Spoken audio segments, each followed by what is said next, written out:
Good day everyone, I'm Teacher Teens and welcome to my YouTube channel.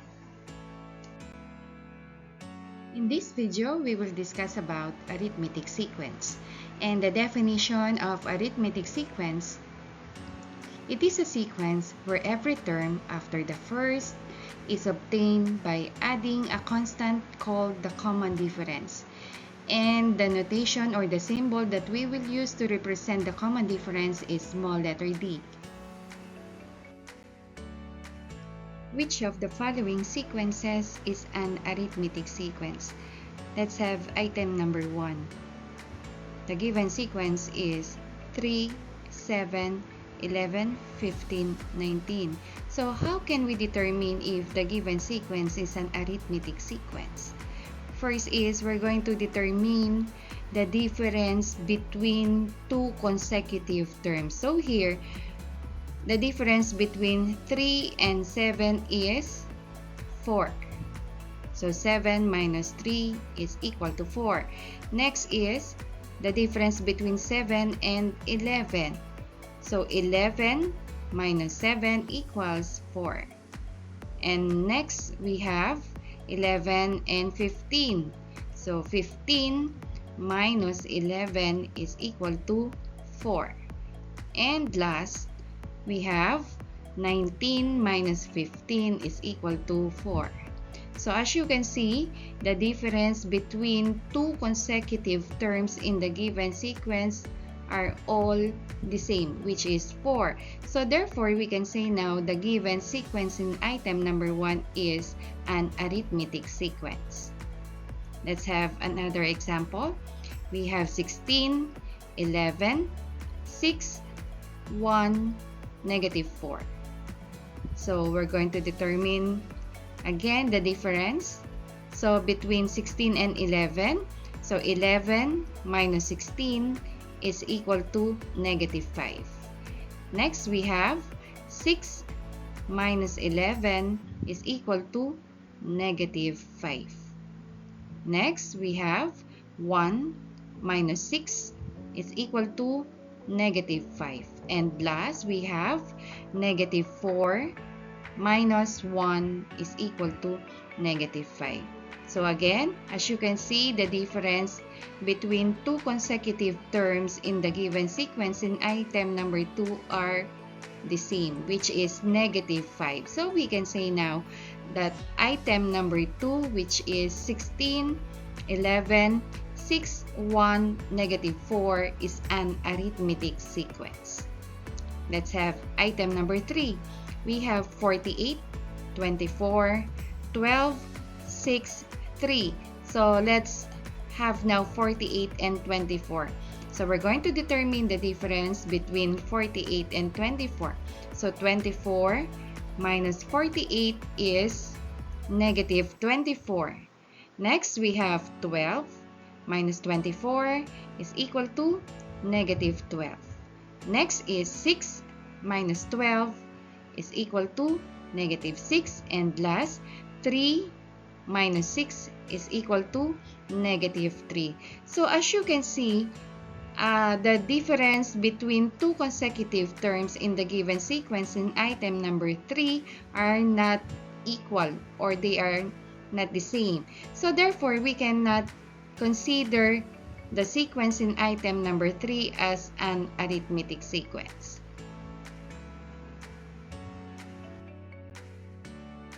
Let us discuss now the process on how to determine the common difference of the given arithmetic sequence.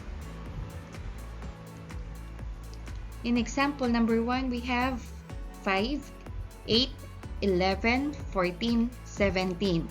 So the formula that we're going to use now to determine the common difference of the given arithmetic sequence is D is equal to A sub 2 minus A sub 1, wherein A sub 2 is the second term and A sub 1 is the first term.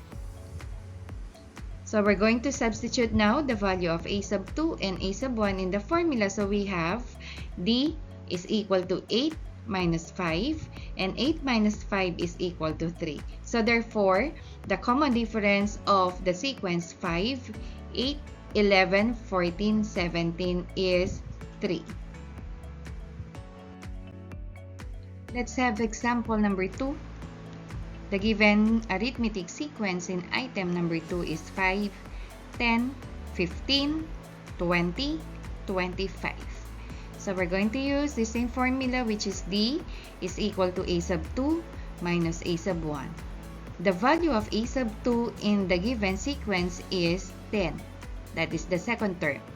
And the value of A sub 1 in the given sequence is 5. That is the first term.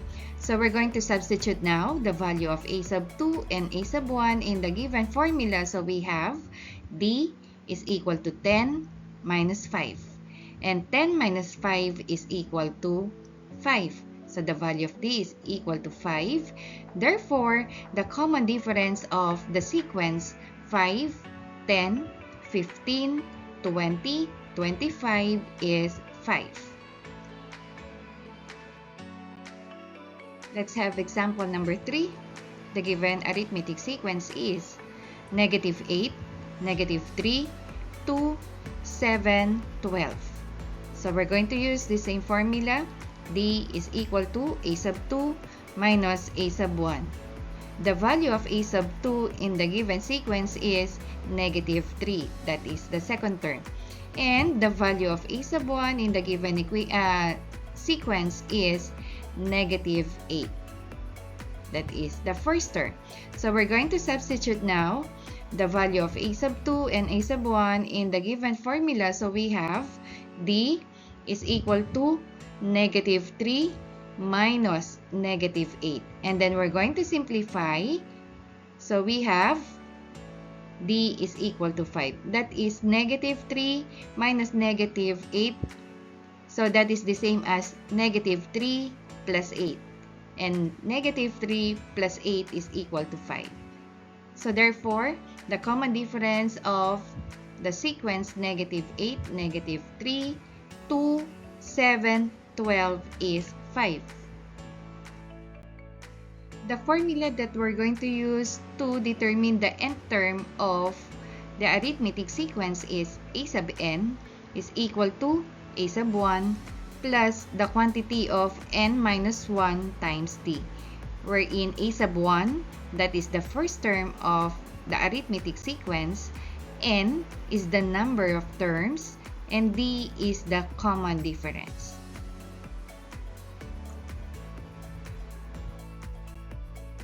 Let us consider example number 1.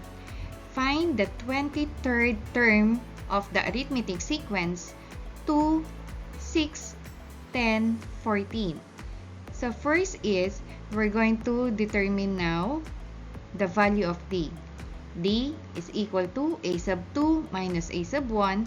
In the given sequence, the value of A sub 2 is 6.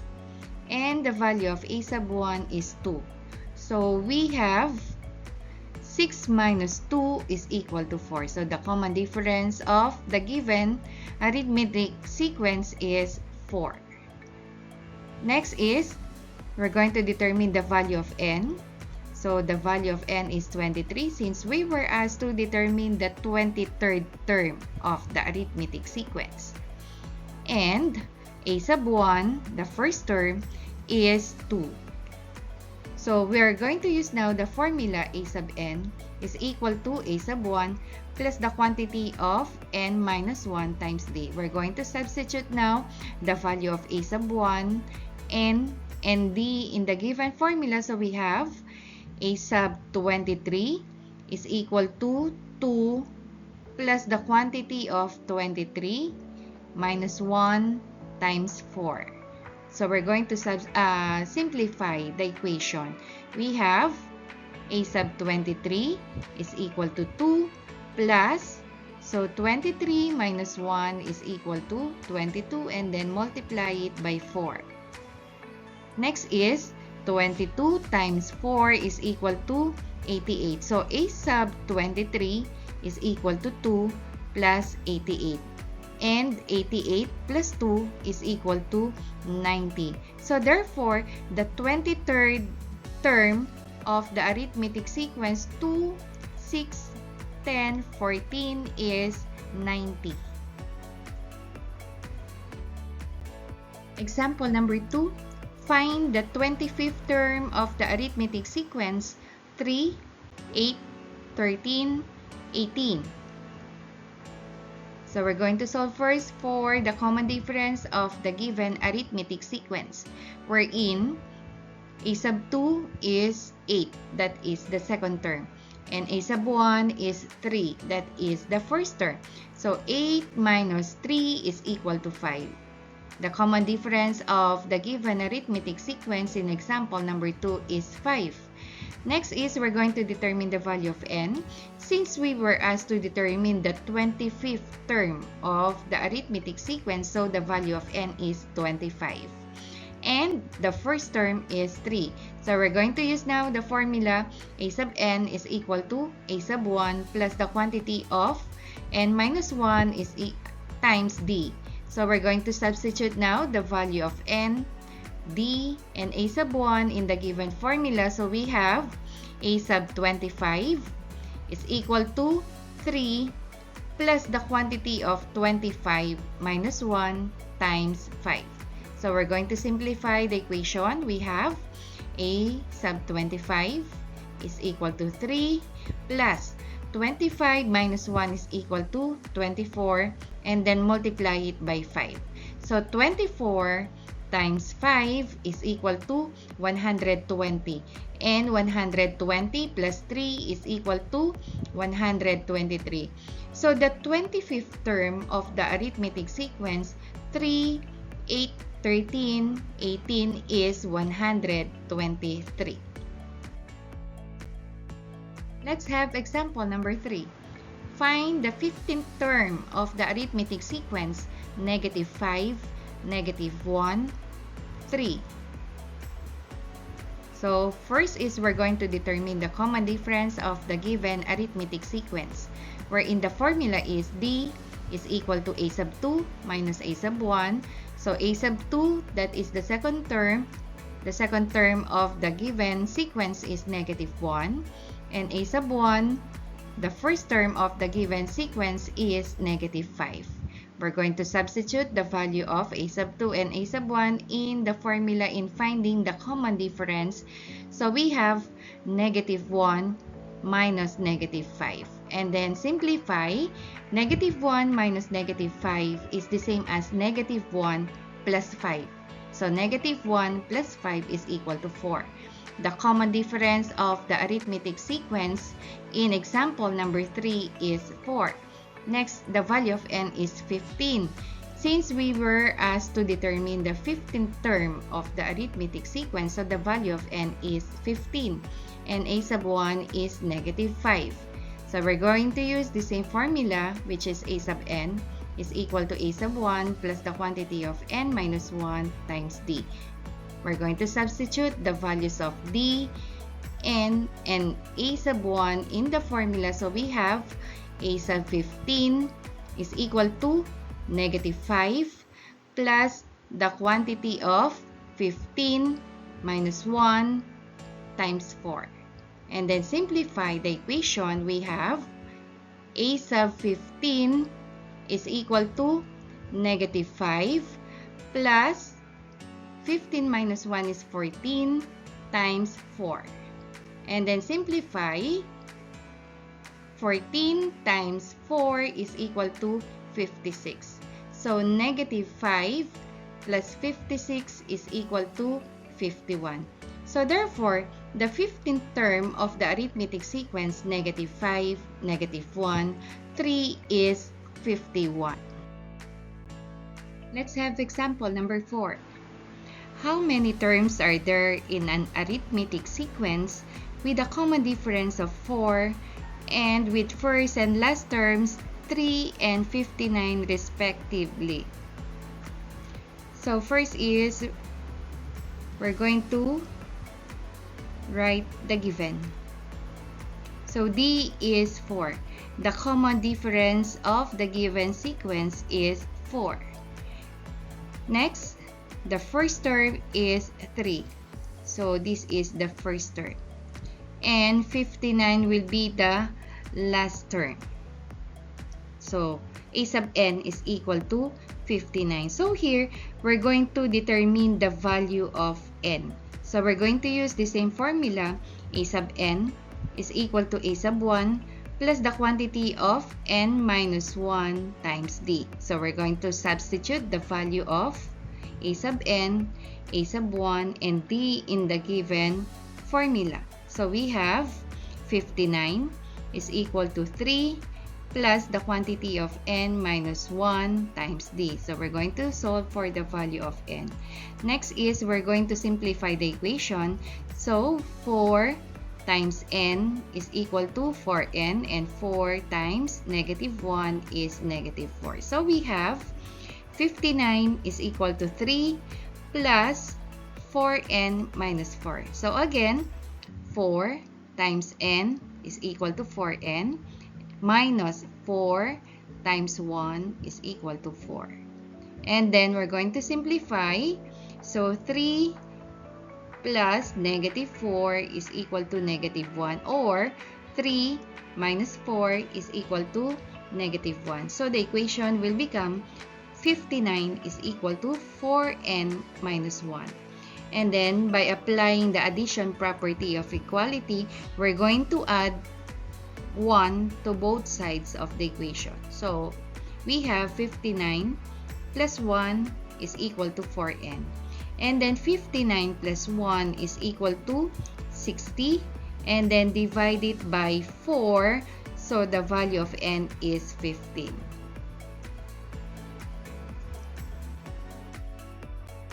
For example number 5, how many terms are in an arithmetic sequence whose first term is negative 3, common difference is 2, and last term is 23? So we're going to write now the given. D is equal to 2. The common difference is 2. And a sub 1 is negative 3. And the last term is 23. So we're going to use the same formula. We're going to substitute the value of a sub n, a sub 1, and d in the formula. So we have 23 is equal to negative 3 plus the quantity of n minus 1 times 2. And then we're going to simplify. So we have 2 times n is 2n minus 2 times 1 is 2. So we have now the formula or the equation 23 is equal to negative 3 plus 2n minus 2. So again, 2 times n is equal to 2n minus 2 times 1 is equal to 2. And then simplify the equation. Negative 3 minus 2 is equal to negative 5. So the equation will become 23 is equal to 2n minus 5. And applying the addition property of equality, we're going to add 5 to both sides of the equation. So we have 23 plus 5 is equal to 2n. And then 23 plus 5 is equal to 28. And then divide the equation by 2. So we have n is equal to 14.